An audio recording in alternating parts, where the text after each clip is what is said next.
Welcome to the Doctors Talk Show on News Now 365.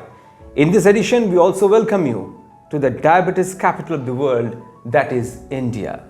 At present, total number of diabetes patients in the world are a huge in number, and out of that, 17% is from India. Yes, of course, I repeat, 17% of the total diabetes cases in the world are from India. Currently, the total number stands at 80 million people.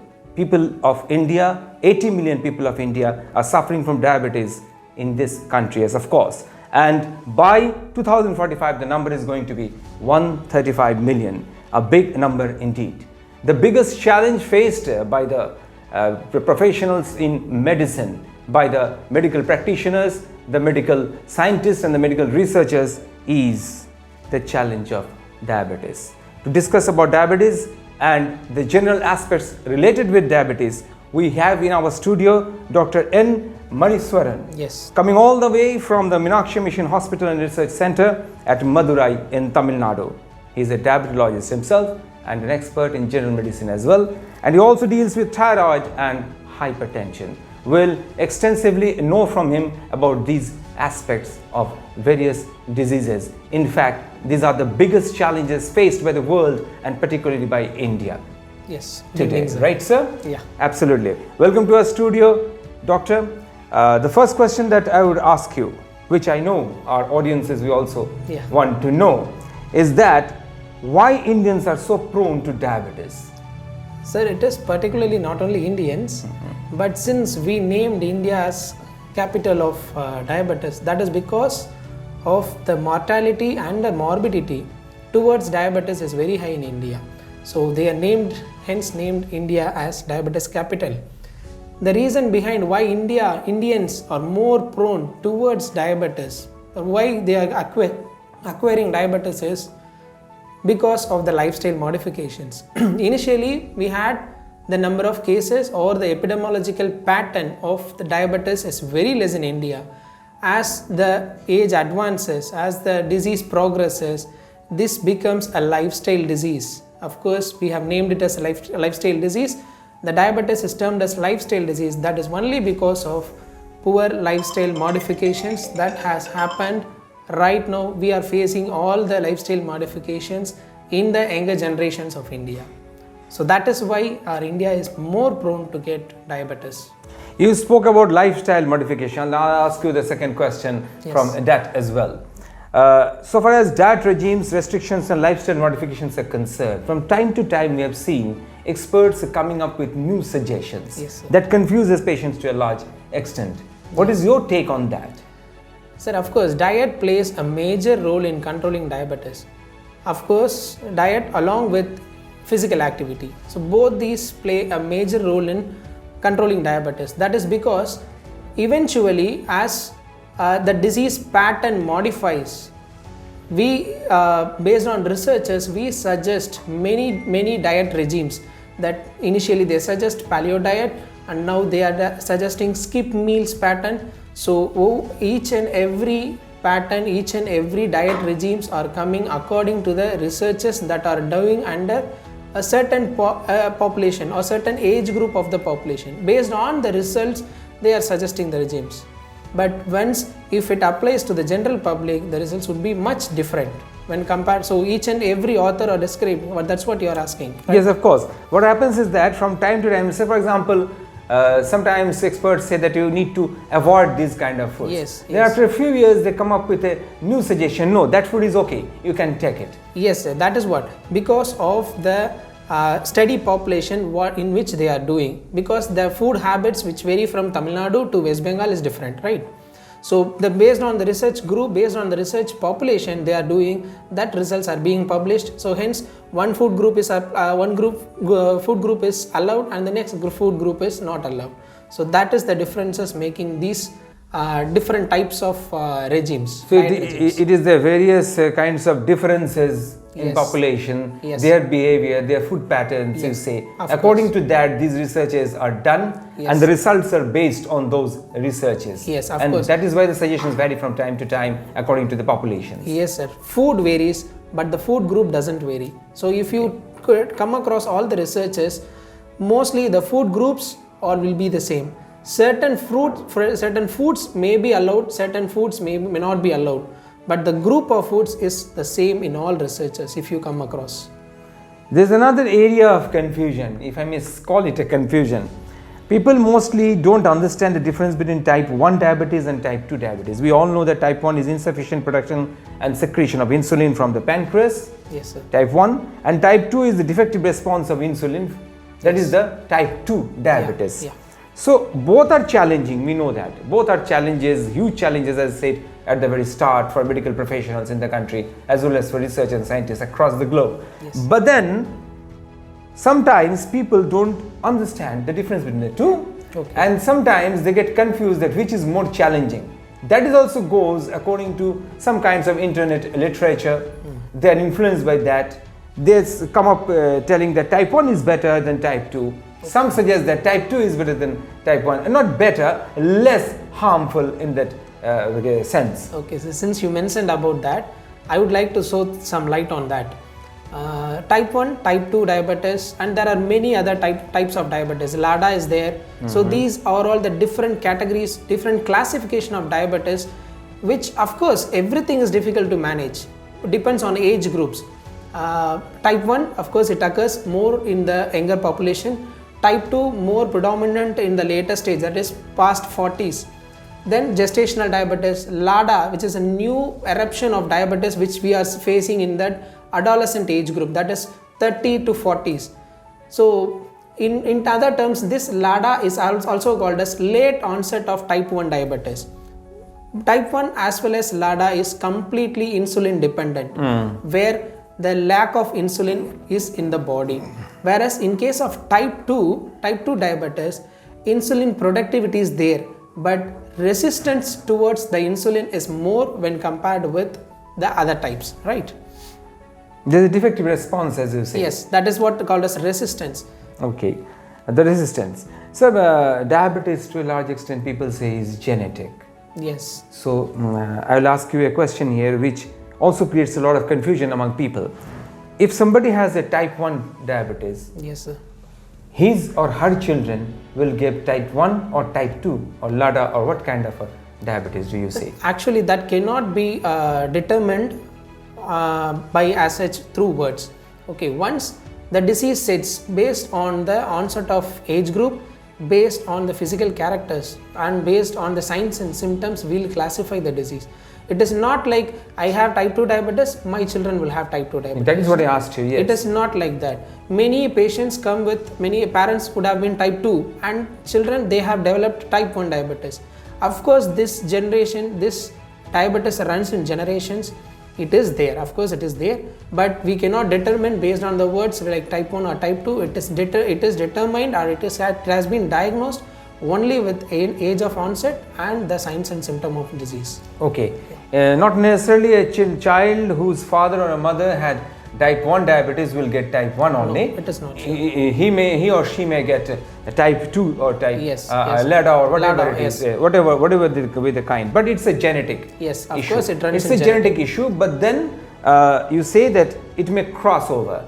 Type 1, type 2, type 2, type 1. Yes, so, of course it's it is carried genetically, but the type of the diabetes may vary from the parent to the child. Yes, sir. Absolutely. And one more thing I would like to add on. Since we talk about genetic, it is, and again, many people think that my father is diabetic. Will I get diabetes? It is not sure. Okay. So if my father and mother both are diabetes, by the age group of 30s, if I start my lifestyle modification towards a healthy pattern, I would not get diabetes in the future. If the suspected individual is following a harmful lifestyle, poor physical activity, and binge eating, fast foods, everything is there, he may or not, that almost 60% he will get diabetes in the future. Okay, yeah. That's a very good suggestion. So people whose parents had diabetes, yes, or father or mother had diabetes, have to be very cautious from 30 plus age. Yes, better. That is your suggestion. That's better. you have to be very cautious. You know that your parent had diabetes, Yes. so there's a high probability of your getting diabetes, since it's a genetic disease. Yes, sir. And therefore, to avoid it hereditarily, you have to be more cautious, extra about your cautious lifestyle. about your lifestyle. Very good. And coming to hypertension, we'll be changing the track a bit from diabetes to the other killer, hypertension. We say diabetes is a slow killer and the hypertension is a faster killer, as we say, as laymen and as medical experts also say sometimes. Hypertension is another lifestyle disease. As you suggested at the very start, diabetes is a lifestyle disease. We call it lifestyle disease nowadays. So being an expert on that, how would you relate these two, diabetes and hypertension? Some people do have both of them. Is that more challenging? How do they tackle it? Yes, sir. I would like to add one more point, like this diabetes and hypertension is an iceberg disease. Okay. What is this iceberg? So many would have been watching the film Titanic, where the ship hits on a iceberg, right? Right. So this iceberg, the portion which we are seeing above the sea level is very minimal, but the portion submerged under the sea level is very high and very large.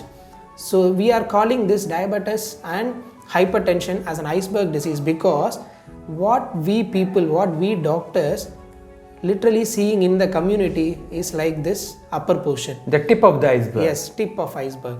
But the submerged portion, undiagnosed cases, unscreened cases are majority or the vast, they are lying undiagnosed. So we people are using mass screening techniques in order to diagnose the people who were in the submerged portion. So, and sir has asked about diabetes and hypertension relationship. Yes, of course, it's like brothers and sisters, right? Once diabetes comes, over a period of time, definitely hypertension will come. Many people will have the onset maybe around 3 years, and many people will have the onset after 15 to 20 years. It depends on the lifestyle, how they are following. If I suggest a patient, if I diagnose a patient to have diabetes, and I'll also mention, we diabetologists always mention about lifestyle habits. Once they follow, once they adapt all the lifestyle modifications, these patients of diabetes would not get, maximum 90% won't develop hypertension in the future. But many a times people don't follow lifestyle habits. If I give strict lifestyle patterns, next time patient won't come to me. That is for sure. I have seen many patients, if I make strict diet chart, they won't come next to me. They will just search for another diabetologist because he is very strict about the diet. So we people always restrict about this diet and lifestyle. Once they've started following this, definitely or 90% they won't get hypertension in the future. You said that, is right, sir. You said the diabetes and hypertension are like two siblings. Yes, sir. But this sibling relationship is there. But you also said that people with diabetes who are more prone to getting hypertension. Yes. The higher possibility is there in them to getting hypertension, to becoming hypertensive later in the life. So you can control that also through a strict diet regime, as you said, and all other restrictions. Yes, sir. But is the other way out also true? I mean, those who are having hypertension, can they get diabetes later on in their lives? Of course, sir, yeah. It is like vice versa. Both have inverse relationship.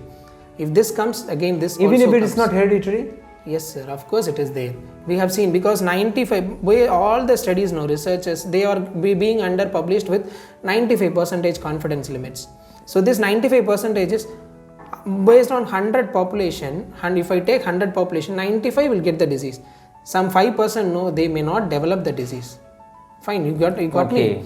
These are all research terms. I'll put it in a clear way. So if I take 100 people and I say all the 100 will develop diabetes with hypertension, but once 95 will develop this pattern because of the research study published, and remaining 5 may or may not develop, that we cannot tell it for sure. So people with diabetes are more prone to getting hypertension. Yes, sir. And people with hypertension have a very high possibility of getting diabetes. No, actually this is very high and that is very rare. Hypertension to diabetes is limited. Whereas okay. diabetes with hypertension is very high. Very high, okay. Why? Thank Can you, I sir. tell why? Yes, sure, Yeah, sir. of course. because diabetes has vascular complications. It has microvascular as well as macrovascular complications. So which is why the people with diabetes are highly prone to develop hypertension also. Whereas in hypertension, it is particularly related to only the vessels. So that the higher chances of developing diabetes is very less when compared with diabetes to hypertension.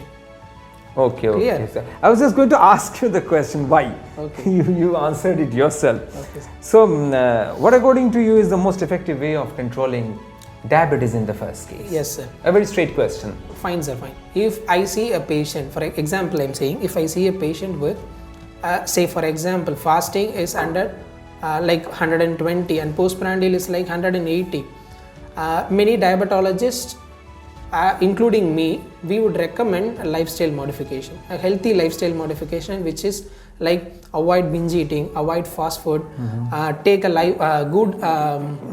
promote more vegetables and fruits, regular physical activity like 30 minutes walking per day, fast walking per day. So these promotes high insulin secretion from the pancreas, which thereby control diabetes. I'll just interrupt you here also. Just you said fast walking, I mean brisk walking. Yes, sir. Here also there is a confusion. If somebody has diabetes, can he or she go for brisk walking or slow walking? No, sir. Brisk walking is advised. Brisk walking is advised. Yes. Okay, sir. Unless otherwise, if he develops palpitation or dyspnea on brisk walking, it is better advised to get opinion from cardiologist too. Fine. Okay. If they go for brisk walking, it is again a pressure load or hypertensive load to the heart. Fine. Once they go for brisk walking, if they by that time if they develop any shortness of breath or any palpitation, it is better to get advised from the cardiologist and to proceed with brisk walking. So in case of hypertension, is brisk walking prohibited? It is not prohibited. If the status is controlled, we advise for brisk walking too. Then how do the patient know? Yes, patients know because of angina, because on walking, no, that is what the TMT test is. We ask the patient to walk in a treadmill. Okay. And we record the series of ECG changes. So thereby we record all the treadmill test. Okay, so treadmill. So patients with hypertension should take a treadmill test before going for brisk or slow walking, before deciding what kind of a walk he or she should go for. Patients with hypertension, we advise lifestyle modification. This is the first step. Lifestyle in the sense, avoid salt intake and maintain a good lifestyle with good nutritious foods. Avoid salty foods. This is the best advice we'll give, and go for regular physical activity. This is 15 to 20 minutes brisk walking is in enough. Case of hypertension. In case of hypertension. Okay. Fine. If at all a patient with chronic hypertension more than 3 years to 5 years, he or she develops chest pain or a difficult breathing or a vague chest pain over the left side, we would recommend them to go for a TMT also. By the time we will diagnose whether the the heart can withstand the stress or not. With the treadmill, we can find out. Okay. And apart from this brisk walking and slow walking portion, I mean the walking portion, what are the other regimes, what are the other effective ways you would suggest to control hypertension? Best way is physical activity and diet, sir. The diet in the sense, we would, based on the BMI level, we would recommend 1400 to 1900 kilocalorie diet chart. Okay. So this is based on the BMI. According to the BMI chart, according to the BMI levels, we would give these charts. And what about stressful life, sir? Stress. Yeah, stressful life. Stressful life, each and everybody is having, sir. Stress and tension. I mean, experts are putting a lot of pressure nowadays, a lot of accent nowadays, a lot of emphasis nowadays on stress control. Yes, sir. Yeah. We as I have studied one fellowship course in psychiatry too. So this stress is a big term. It is being promoted recently, even from the small children. I feel very stressed in studying. Many small children are using these words because this word is getting more popularized. Fine. And this stress management, I would recommend personally, many corporate companies are doing this stress management sessions in their with their company employees. So that is better advised in order to relieve all stress. You could have seen many YouTube channels coming with series of jokes, sitting all the with all employees over there. So this is a best stress management they are doing there. The stress busters, as we say. Yes, of course, they are cracking more jokes, which promotes the people to relax themselves and to forget all the to release their yes, stress. Yes, of course. So anxiety and stress is also a factor. Yes, sir. Yes, it is also a factor in promoting diabetes, sir. A patient with diabetes, even though if I give insulins, even though if I give strict oral hypoglycemic drugs, when they are in acute stress, I cannot control the diabetes, because the previous months they have been with good control. But a sudden stress or sudden loss of family members will tend to create more hyperglycemia over them. I have seen such cases coming with sudden family members' death. Post 2 months, they will come with fasting and postprandial blood sugar. Similar regimes I have given, but the control of blood sugar is very high because of the stress level. I don't change medicines because of this. I would recommend, please alleviate from your stress, go somewhere outside to make yourself stress free. It will create normal Same is the case with hypertension. Same in case of hypertension too, sir, because as we have started this topic, many people, many younger generation, 25 to 30 or 25 to 35 are getting hypertension because of the stress levels they are facing, either personally or from the job.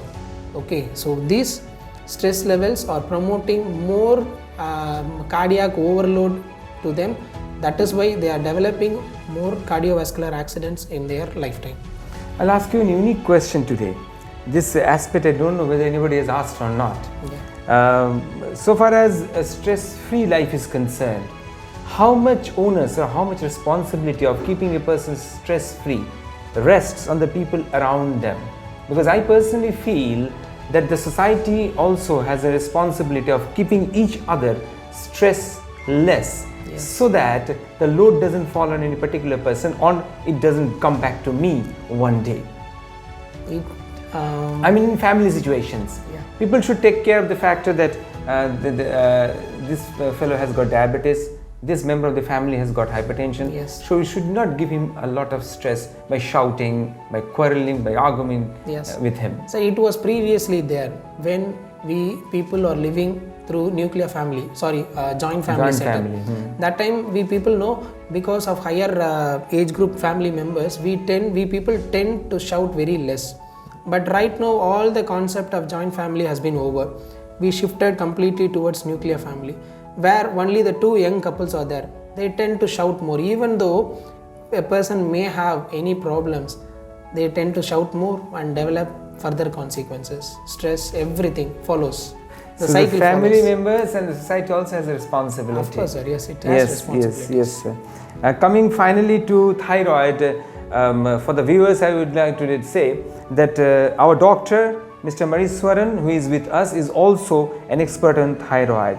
People in this part of the country do suffer, as in other parts of this country and in the world, suffer from thyroid problem. Yes, sir. So what are your suggestions to wind up today's discussion to control this particular disease? Because both kinds of thyroids are there, as you will say. Yeah. There are two kinds of thyroids also. So how do people control them? How difficult they are to be controlled, and how they are different from each other? So in order to talk about control, first I'll mention about the screening of thyroid diseases, because many people, they doesn't even know what is hyper or hypothyroidism. So these two concepts are entirely different. The recent camps which I have done in Kolkata as well as Malda, where I have seen people, they doesn't know what is thyroid. They name a word called thyroid, but the medicine which they are taking is for hypertension. But they are telling it is a medicine of thyroid. So that is lack of awareness and ignorance. And of course it is a part of doctors who has to explain what is thyroid and what is the medicine they are taking. So I'm coming to the point. This finding of hyper and hypothyroidism is very difficult, and of course if we reach a population, certain groups, mainly the tropical regions where people living there, if we people give mass screening towards hyperthyroidism, we can find more cases of goiter, we can find more cases of autoimmune hyperthyroidism, autoimmune thyroiditis. So right now I am focusing, and I will be giving special focus to my management for the same thing. Okay, sir. That's great.